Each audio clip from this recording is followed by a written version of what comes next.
அப்படி போடு பாடலை ஆடி அசத்திய டிராகன் பட நடிகை. டிராகன் படம் சமீபத்தில் வெளியாகி மக்களிடம் மிகுந்த வரவேற்பை பெற்றுள்ளது. இளைஞர்களை மையப்படுத்திய படம் என்பதால் இளைஞர்கள் மத்தியிலும் இப்படம் பேராதரவை பெற்றுள்ளது. இப்படம் தற்போது வரை 100 கோடிக்கு மேல் வசூல் செய்து சாதனை படைத்துள்ளது. இப்படத்தின் மூலம் பிரபலமானவர்தான் நடிகை கயாடு லோகர். இவர் தற்போது பல தமிழ் இளைஞர்களின் கனவு கன்னியாகவும் வலம் வந்து கொண்டிருக்கிறார்.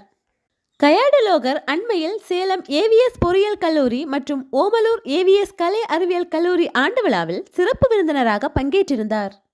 அப்போது கல்லூரி மாணவிகள் சிலர் அவரை மேடையில் தங்களுடன் நடனமாட அழைத்தனர். உடனே அவர் தயங்காமல் மாணவிகளுடன் இணைந்து தளபதி விஜயின் கில்லி படத்தில் இடம்பெற்ற அப்படி போடு பாடலுக்கு அழகாக நடனமாடி அசத்தினார்.